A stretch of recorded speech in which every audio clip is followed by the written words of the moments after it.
Pernahkah kita bertanya, mengapa sebuah gagasan bisa mengubah dunia? Bagaimana sebuah pemikiran yang lahir ratusan tahun lalu masih menggema hingga hari ini? Di balik peradaban yang kita kenal, ada ide-ide besar yang membentuk cara kita berpikir, hidup, dan berinteraksi. Tapi, apakah kita benar-benar memahami maknanya?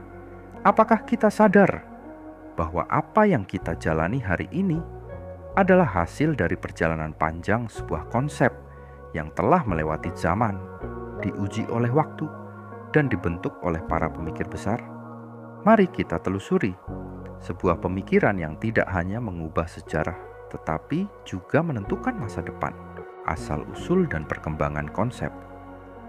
Setiap gagasan besar selalu memiliki akar yang dalam, berawal dari sebuah pemikiran yang sederhana, lalu berkembang, melintasi zaman, dan akhirnya membentuk dunia seperti yang kita kenal hari ini. Di masa lalu, ketika manusia mulai mencari makna kehidupan, mereka bertanya-tanya tentang hakikat realitas, moralitas, dan tujuan keberadaan. Dari peradaban Mesir kuno hingga Yunani, dari peradaban Islam hingga era pencerahan di Eropa, ide-ide terus berevolusi, bertumbuh, dan saling memengaruhi. Di Mesopotamia, manusia mulai mencatat pemikirannya dalam simbol dan tulisan. Di Yunani, para filsuf seperti Socrates, Plato, dan Aristoteles merumuskan konsep-konsep yang masih kita pelajari hingga hari ini. Dan di dunia Islam, para cendekiawan seperti Al-Farabi dan Ibnu Sina membawa pemikiran itu ke tingkat yang lebih tinggi, menghubungkan logika, agama, dan ilmu pengetahuan. Pemikiran tokoh-tokoh penting. Di balik setiap perubahan besar, ada pemikir yang berani mempertanyakan status quo. Mereka menolak menerima dunia apa adanya dan berusaha memahami kebenaran yang lebih dalam. Socrates dengan metode dialognya, Plato dengan idealismenya, Aristoteles dengan logikanya, semuanya memberikan pondasi bagi cara kita berpikir hingga hari ini. Di dunia Islam, Ibnu Khaldun merumuskan konsep sejarah dan masyarakat, sementara Al-Ghazali mempertanyakan batas antara rasionalitas dan spiritualitas. Masing-masing membawa gagasan yang membentuk dunia modern, bahkan ketika mereka sendiri tidak menyadarinya, pengaruh terhadap peradaban. Tapi bagaimana semua ini memengaruhi dunia yang kita tinggali saat ini? Mengapa gagasan-gagasan dari masa lalu masih relevan? Sejarah telah membuktikan bahwa setiap peradaban yang maju selalu dibangun di atas pemikiran yang kuat. Dari hukum yang kita anut, sistem pendidikan yang kita jalani, hingga teknologi yang kita gunakan, semuanya berakar pada gagasan yang lahir berabad-abad lalu. Tapi pertanyaannya adalah, apakah kita masih memahami nilai dari pemikiran ini? Ataukah kita hanya menjalani hidup tanpa menyadari fondasi yang menopangnya? Inilah saatnya kita menggali kembali, memahami dari mana kita berasal, agar kita tahu kemana kita akan melangkah. Sebuah ide tidak akan memiliki dampak nyata jika hanya berhenti sebagai teori. Tetapi ketika dipahami, diterapkan, dan dijalankan, ia bisa mengubah kehidupan manusia secara keseluruhan. Lalu, apa sebenarnya konsep ini? Bagaimana pemahaman kita tentangnya berbeda dari satu zaman ke zaman lainnya? Dalam dunia intelektual, konsep ini dipandang sebagai fondasi bagi cara kita berpikir dan mengambil keputusan. Dalam ekonomi, ia menjadi prinsip yang menentukan bagaimana kekayaan dan sumber daya dikelola. Dalam kehidupan sosial, ia membentuk nilai dan norma yang kita anut. Tetapi, apakah kita sudah memahami esensinya? Ataukah kita hanya menerapkannya secara otomatis tanpa benar-benar menyadari kekuatannya? Lalu bagaimana konsep ini diterapkan dalam kehidupan sehari-hari? Apa dampaknya terhadap cara kita bekerja, belajar, dan berinteraksi? Di dunia pendidikan, konsep ini menjadi dasar bagi metode pembelajaran yang terus berkembang. Dari sistem klasik hingga pendekatan modern yang berbasis teknologi, semuanya berakar pada pemahaman mendalam tentang konsep ini.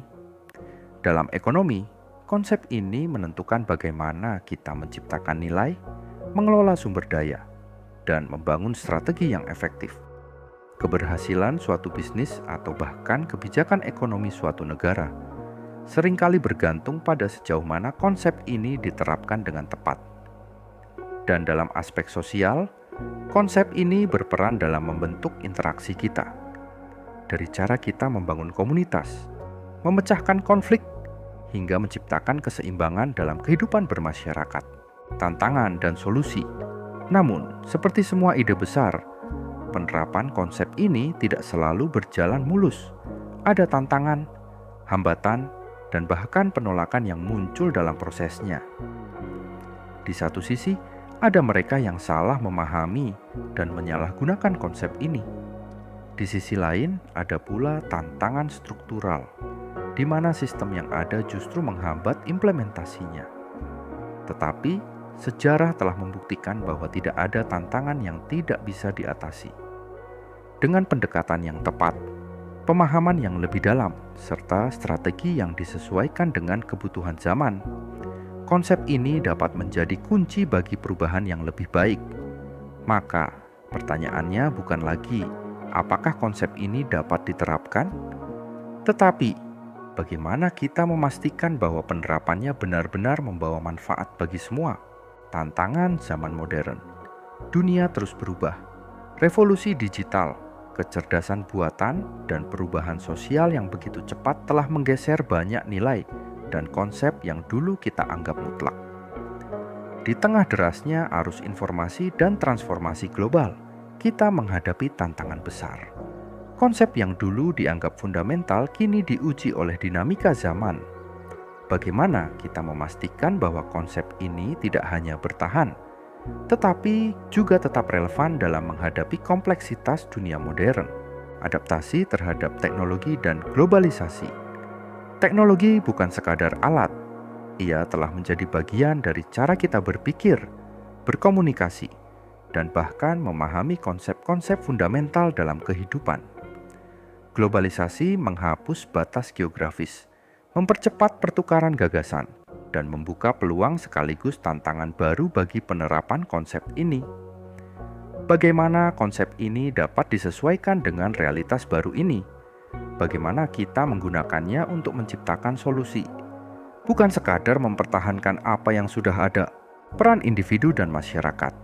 Perubahan tidak hanya terjadi di ruang-ruang pemerintahan atau perusahaan raksasa, tetapi juga dimulai dari individu, dari komunitas kecil, dari langkah-langkah sederhana yang diambil setiap hari. Mungkin kita bukan tokoh besar yang merancang sistem, tapi kita adalah bagian dari sistem itu. Dan dengan memahami serta menerapkan konsep ini dalam kehidupan kita, kita turut membentuk arah perubahan yang lebih baik. Jadi pertanyaannya adalah, apa yang bisa kita lakukan sekarang agar konsep ini benar-benar membawa manfaat di masa depan?